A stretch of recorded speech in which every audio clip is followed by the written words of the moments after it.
オリジナルモデルを e カタログに登録する方法を説明します。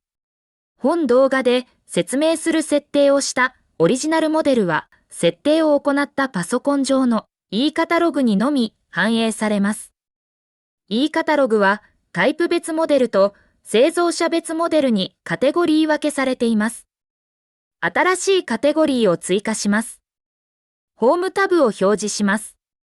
e カタログウィンドウのコレクションの右側にあるプラスアイコンをクリックします。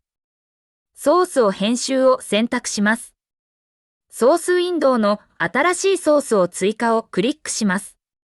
ソースを追加ウィンドウのローカルソースを選択してくださいをクリックします。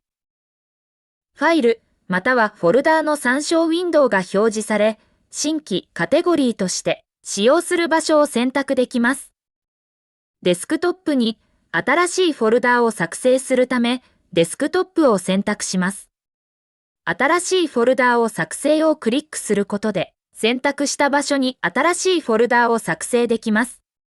新しいフォルダー上で右クリックし、メニューを開きます。名前の変更を選択し、フォルダー名をオリジナルモデルに変更します。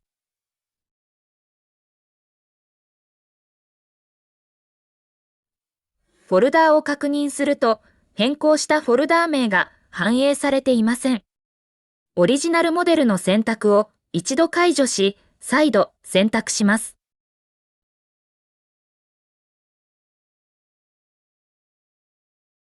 フォルダーにオリジナルモデルの場所が表示されることを確認します。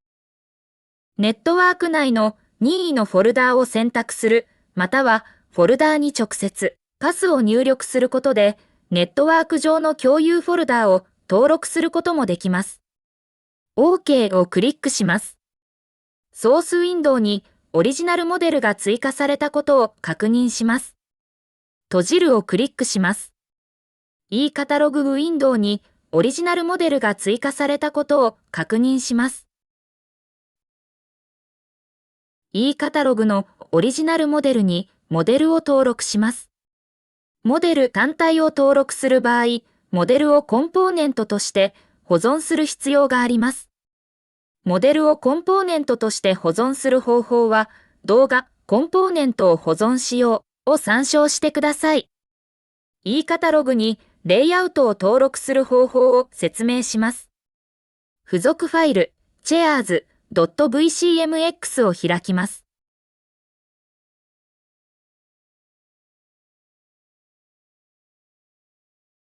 画面左下にあるセルグラフをクリックします。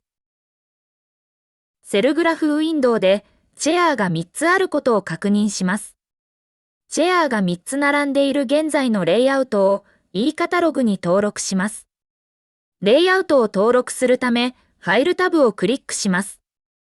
名前をつけて保存を選択します。基本情報のプロジェクト名を変更することで e カタログに表示する名前を設定できます。プロジェクト名は Chairs です。レイアウトを保存する場所を指定するため、参照をクリックします。e カタログに登録したフォルダー、オリジナルモデルを選択します。